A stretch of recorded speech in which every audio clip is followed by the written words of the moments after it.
हालात ज़माना के एतबार से और हमारी हालतों के एतबार से एक बहुत ही उम्दा शेर है जो बिल्कुल सादिक आता है। क़ुव्वत फ़िक्र अमल पहले फ़ना होती है, क़ुव्वत फ़िक्र अमल पहले फ़ना होती है जब किसी कौम की शौकत पे ज़वाल आता है।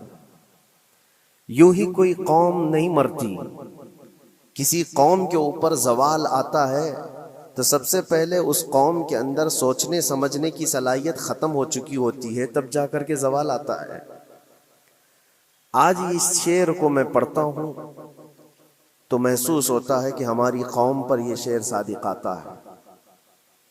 क़ुव्वत फ़िक्र और अमल ये पहले रुखसत हो गई है, जिसकी वजह से ये ज़वाल आ रहे हैं।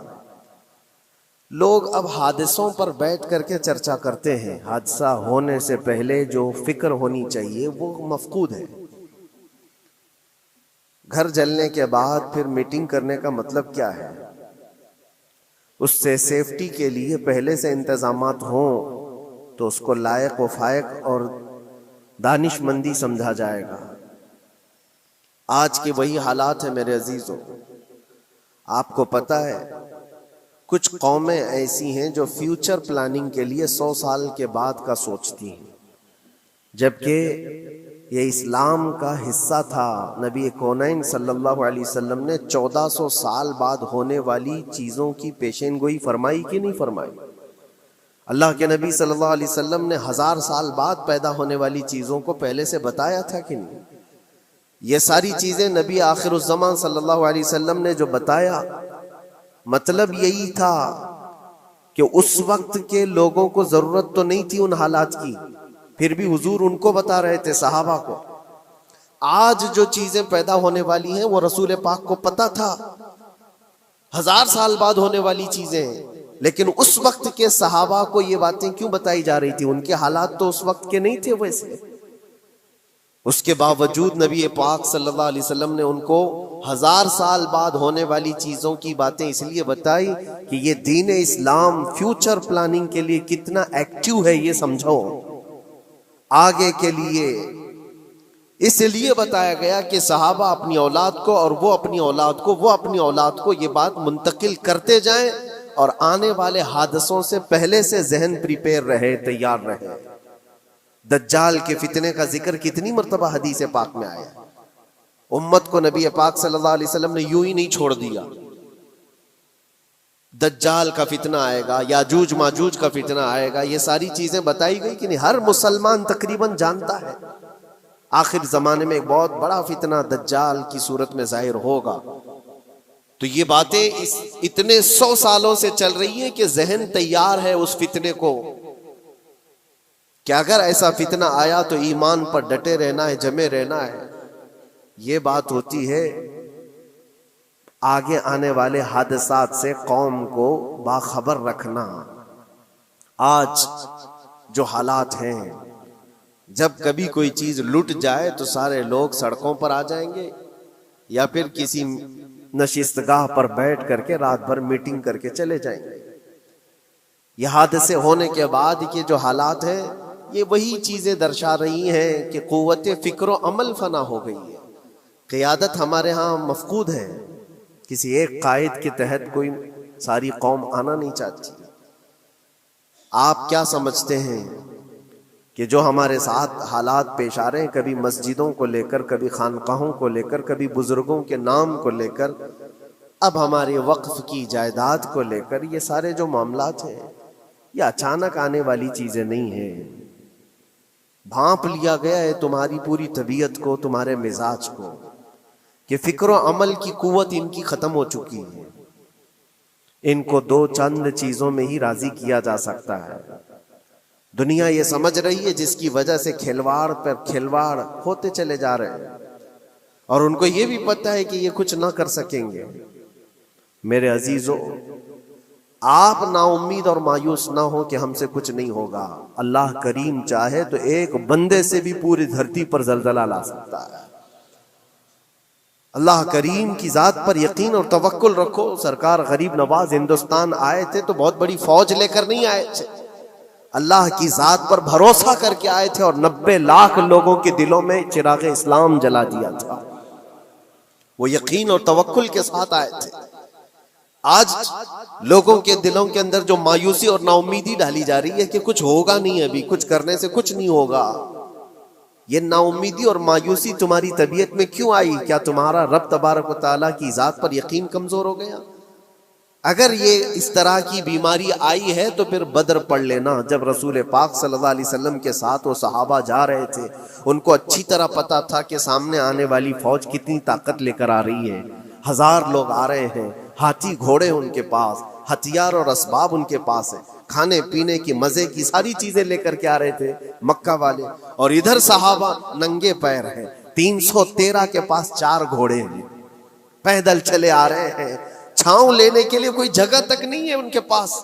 एक खजूर किसी के पास हो तो 10 लोग उस पर इक्तिफा कर ले, फाके पर फाका करने वाले वो सहाबा। लेकिन उन्होंने ये नहीं कहा कि अल्लाह के नबी सल्लल्लाहु ताला अलैहि वसल्लम से कि हमारे पास असबाब की कमी है, हथियार की कमी है, कुछ नहीं, हमारे पास सवारी नहीं है।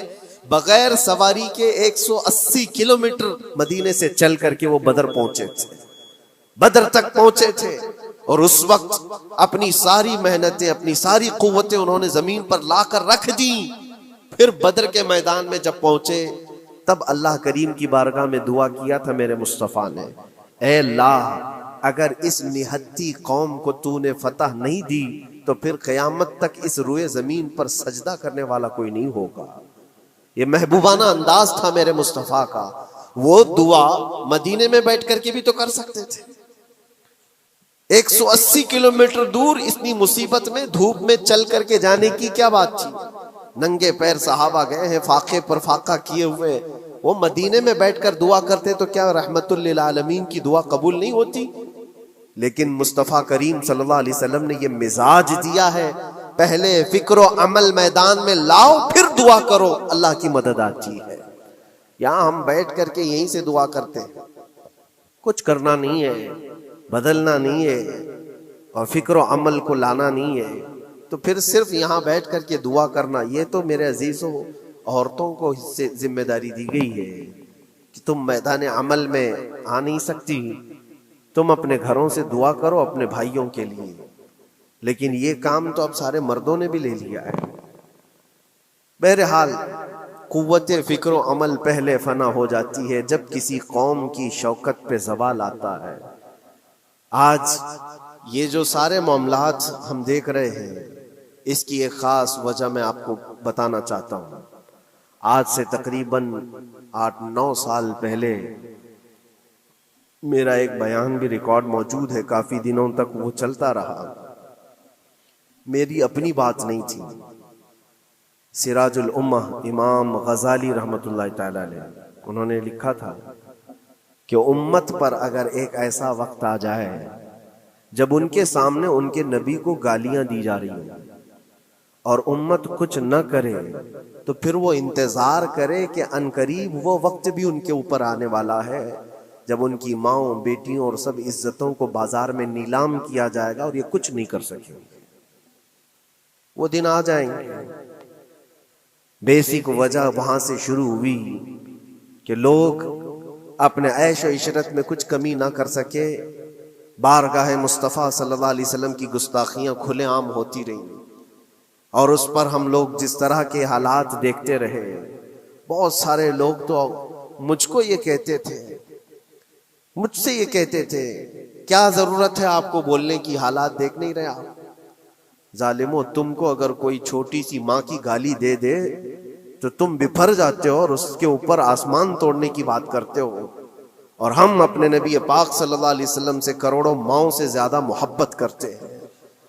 उस रसूल पाक सल्लल्लाहु ताला अलैहि वसल्लम पर कोई भौंकता रहे और उसका जवाब न दो, तुम ये कहते हो मसलहत है, हालात ऐसे हैं, तो फिर अपना ये लिबास बदल देना चाहिए, अपना नाम बदल देना चाहिए। फिर इस दायरा इस्लाम में रह कर के मतलब क्या है? इसीलिए इकबाल ने 100 साल पहले एक मिजाज दिया था, ईमान है क्या चीज, इस्लाम है क्या चीज। तुम क्या समझते हो दाढ़ी टोपी और जुब्बे कुब्बे का नाम इस्लाम है? इस्लाम क्या है?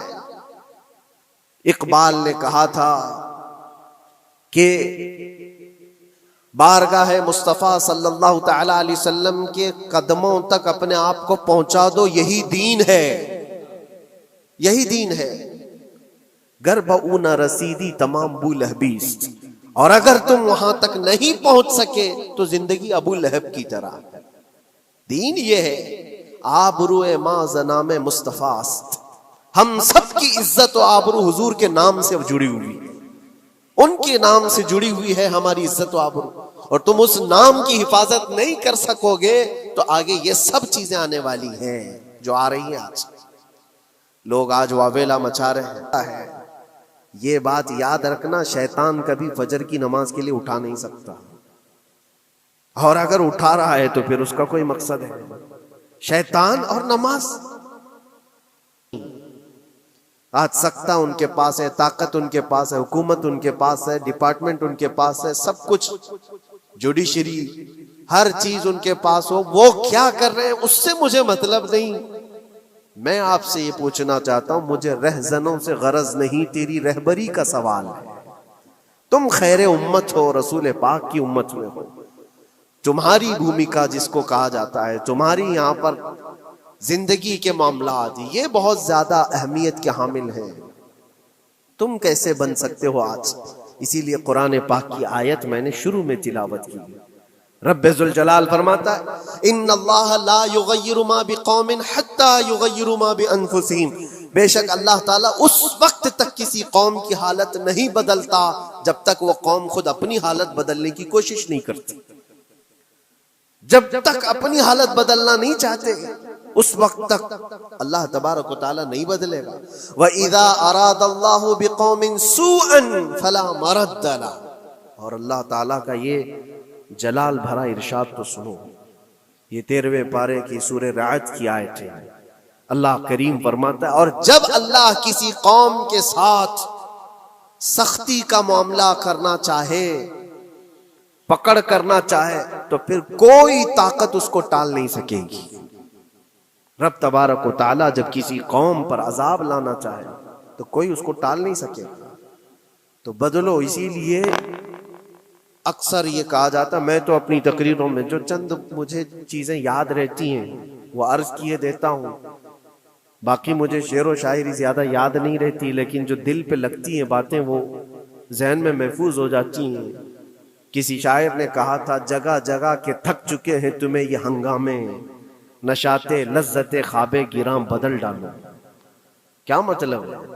रोज एक एक हंगामा होता है, तुमको जगा रहा है। उठ जा ए मुसलमान, उठ जा।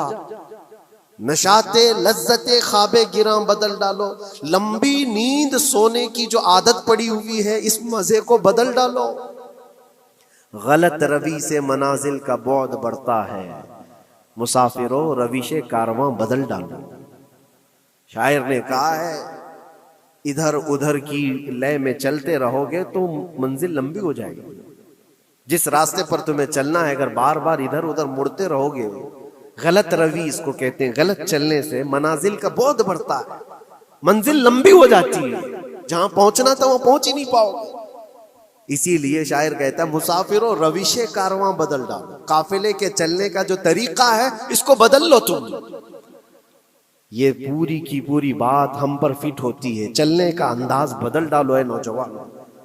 जहां किसी के घर में आग लगी वो धुआं उठ रहा हो, और अगर कोई नौजवान अंदर बैठ करके ये कहता हो कि ये सावन का मौसम है या फिर ये अबरे रहमत है, तो उसकी सोच पर हम क्या कहें।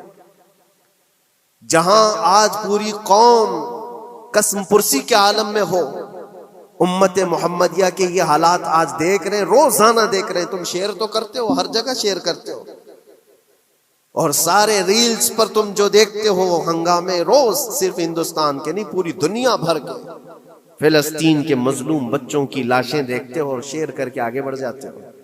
उनकी चीखें, उनके दाग के मलबे, उनका ढेर, उनके तबाह बर्बाद घर, एक एक कब्र में 80 लोगों की लाशें, ये सब क्या तुम नहीं देखते? शेयर करके आगे बढ़ जाते हो। यही तो हंगामे हैं जो तुम्हें दगा रहे हैं।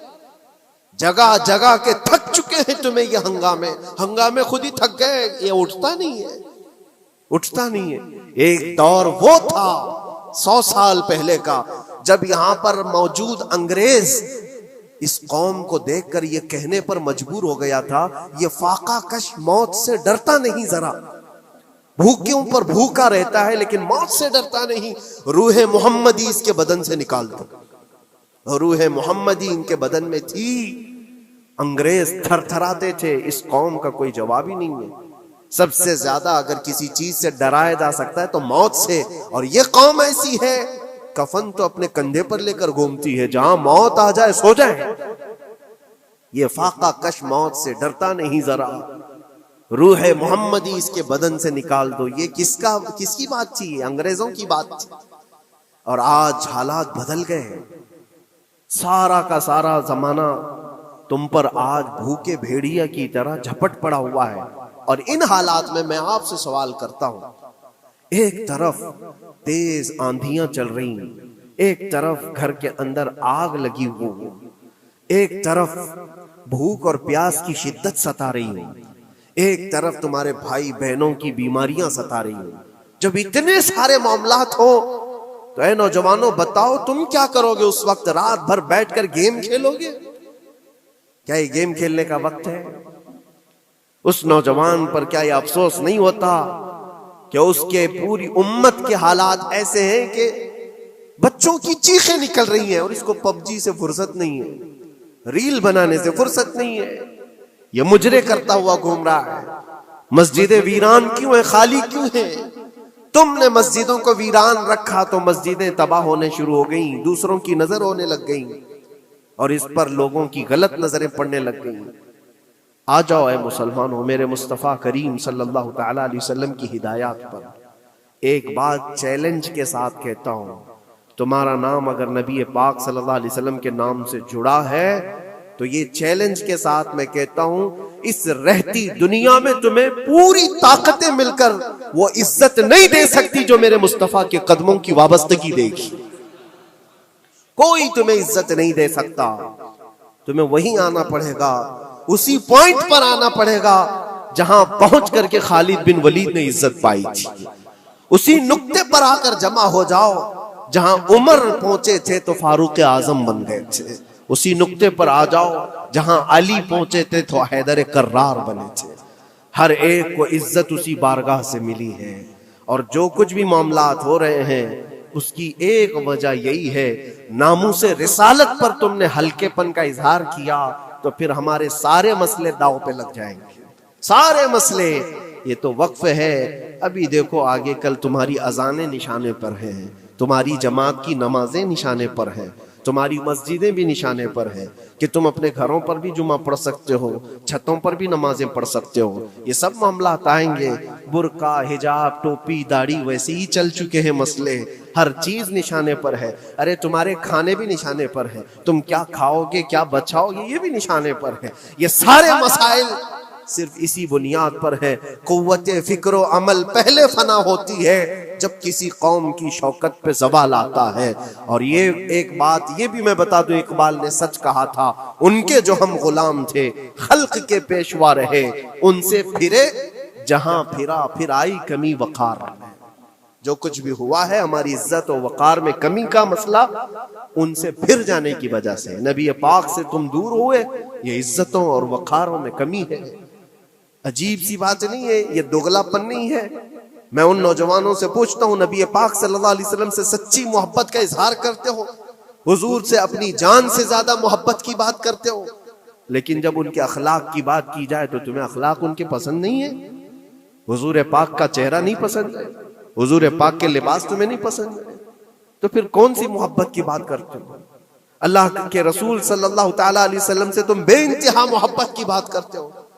फिर वो मोहब्बत का तकाजा ये है कि तुम्हारी जाहिरी जिंदगी में भी तो नजर आए कुछ। मोहब्बत का तकाजा ये है, तुम शर्मा जाते हो, दुनिया क्या कहेगी मुझे, दुनिया क्या कहेगी, दकियानूसी कहेगी, फंडामेंटल कहेगी, पुराने जमाने का कहेगी, मैं चेहरे पर दाढ़ी रख लूं तो लोग मुझे पता नहीं क्या क्या कोसेंगे। तुमने दुनिया के लिए अपने आप को बदल लिया, ये नहीं सोचा कि ये वही दुनिया है जो 4 दिन के बाद मेरी दोस्ती को लात मारेगी और 4 दिन के बाद मुझे कब्र में रख करके मनो मट्टी पर दबा देगी। और मुझे जाना तो है, फिर कब्र में मुंह दिखाना है तो उसी मुस्तफा को दिखाना। जहां ये नहीं पहुंच सकते वहां रसूल पाक होंगे। महशर के मैदान में जहां कोई सहारा नहीं होगा, उस वक्त रसूल पाक तुम्हारा हाथ पकड़ रहे होंगे और तुमने उनका ख्याल नहीं किया। आ जाओ उसी नुक्ते पर, उसी पॉइंट पर जहां हमारी कामयाबी मुज़मर है। मैं सिर्फ और सिर्फ अपने बयानों में यही चीज अर्ज करना चाहता हूँ, सिर्फ इतना चाहता हूँ, नौजवानों, जिसके नाम से तुम आबाद हो उस नाम के साथ सही मानों में जुड़ जाओ, क्योंकि कुरान का वादा है, वला तहिनु वला तहज़नु व अंतुमुल अअलौन इन कुंतुम मुमिनीन। घबराओ मत, परेशान मत हो, तुम सबसे ज्यादा बुलंद रहोगे। अगर अल्लाह ने फरमाया है तो ये 100% हक है। अल्लाह ने फरमाया है तुम सबसे ज्यादा बुलंद रहोगे, लेकिन आगे रब फरमाता है इन कुंतुम मुमिनीन, अगर तुम सच्चे ईमान वाले हो जाओ। और ईमान किसको कहते हैं? ला युमिनु अहदुकुम हत्ता अकूना अहब्बा इलैहि मिन वालिदिही व वलदिही वन नासी अजमईन। मेरे आका फरमाते हैं ईमान उस वक्त तक कंप्लीट नहीं होगा जब तक तुम अपने माँ बाप, औलाद और सारी दुनिया से ज्यादा मुझसे मोहब्बत न करो। ये है। और आखिर में मैं यही कहूंगा, हर मसले का हल, सारे तमाम इश्यूज का खुलासा, इलाज एक ही चीज में है कि मोहम्मद से वफा तूने, तो हम तेरे हैं। ये जहां चीज है क्या, लौहो कलम तेरे हैं। लोग इंतजार में हैं, बहुत सारे लोग ये पूछते भी हैं हमें क्या करना चाहिए, हमें क्या करना चाहिए। जुल्म पे जुल्म होता जा रहा है। जालिम अपने अंजाम पर जरूर पहुंचेंगे, क्योंकि कुरान में अल्लाह का वादा है वसयअलमुल्लज़ीना ज़लमू अय्य मुनक़लबिन यनक़लिबून। अनक़रीब जालिम ये देख लेगा कि अल्लाह उसको किस पलटी पर पलटाएगा, किस खाई में गिराएगा। उसे अंदाजा भी नहीं होगा, उसके बुने हुए जालों में वो खुद फंसेगा। जालिमों की एक लंबी तारीख है और उनको भी पढ़ना चाहिए जो आज जुल्म कर रहे हैं। लेकिन तुम्हारा किरदार क्या हो, इस सिलसिले में जो हमारे बच्चे या नौजवान सवाल करते हैं क्या करना चाहिए। पहले सबसे पहली चीज मैं ये कहता हूँ, जितना खो चुके, जितने जा चुके हैं और जो जो अब बर्बाद हुआ है, इस चीज पर मंथन करना, इस चीज पर बैठकर मीटिंग करना, उससे पहले मैं चाहता हूं कि आगे होने वाले नुकसानात से पहले अपने आप को बदल लो।